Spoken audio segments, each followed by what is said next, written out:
అధికారులపై కోనె మల్లేశ్వరికి వెంటనే వర్ధిల్లాలి సిపిఎంఎల్ డెమోక్రసీ, వర్ధిల్లాలి సిపిఎంఎల్ డెమోక్రసీ, వర్ధిల్లాలి సిపిఎంఎల్ డెమోక్రసీ. న్యాయం చేయాలి కోనె మల్లేశ్వరి కుటుంబానికి, వర్ధిల్లాలి సిపిఎంఎల్ డెమోక్రసీ, వర్ధిల్లాలి సిపిఎంఎల్ డెమోక్రసీ.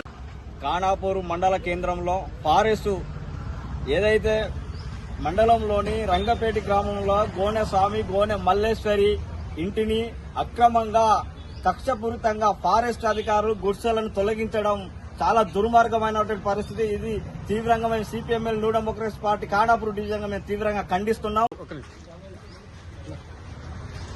ఈరోజు సిపిఐఎంఎల్ న్యూ డెమోక్రసీ పార్టీ ఆధ్వర్యంలో ఖానాపూర్ ఫారెస్ట్ రేంజ్ ఆఫీస్ ముందు ఖానాపూర్ మండలం రంగపేట కొత్తగూడెంలో తరాలుగా నివాసముంటున్న గోనెస్వామి గోనె మల్లీశ్వరి కుటుంబం యొక్క ఇంటిని కూల్చివేసిన చర్యలు తీసుకోవాలి. అక్రమంగా కూల్చేసిన ఫారెస్ట్ అధికారులపై చర్యలు తీసుకోవాలి. అక్రమంగా కూల్చిన ఫారెస్ట్ అధికారులపై న్యాయం చేయాలి. గోనెస్వామి గోనె మల్లేశ్వరి కుటుంబానికి న్యాయం చేయాలి. గోనెస్వామి గోనె మల్లేశ్వరి కుటుంబానికి. రంగపేట కొత్తగూడెంలో తరాలుగా నివాసముంటున్న గోనెస్వామి గోనె మల్లీశ్వరి కుటుంబం యొక్క ఇంటిని కూల్చివేసిన అధికారులపైన చర్యలు తీసుకోవాలని, అలాగే వారి కుటుంబానికి అదే ప్లేస్ ని తిరిగి ఇవ్వాలని చెప్పి ధర్నా చేయడం అనేది జరుగుతోంది, వినతి పత్రం ఇవ్వడం జరుగుతుంది. ఈరోజు 40 కుటుంబాలు తరాలుగా ఆ గూడెంలో నివాసం ఉంటున్న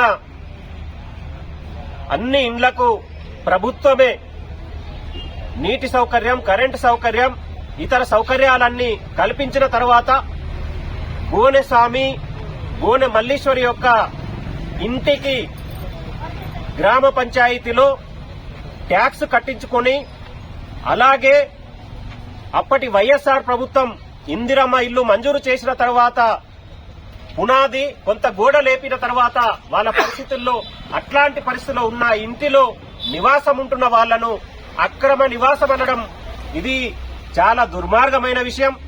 ఈ రోజు గోనెస్వామి గోనె మల్లీశ్వరి కుటుంబానికి ఒక్క గుంట భూమి ఆ ఊర్లో ఎక్కడన్నా ఉందా, లేకపోతే ఇల్లు ఉందా అని చెప్పేసి మేము ఫారెస్ట్ అధికారులను మేము అడుగుతా ఉన్నాం.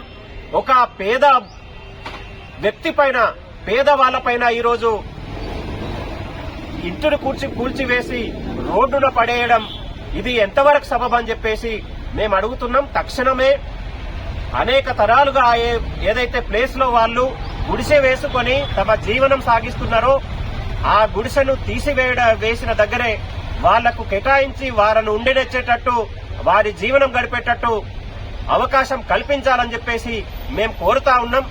లేకుంటే మాత్రం అక్రమంగా ఏదైతే గుడిసెను కూల్చివేశారో వారిపైన చర్యలు తీసుకునే వరకు సిపిఎంఎల్ న్యూ డెమోక్రసీ పార్టీ ఊరుకోదని చెప్పేసి మేము హెచ్చరిస్తున్నాం.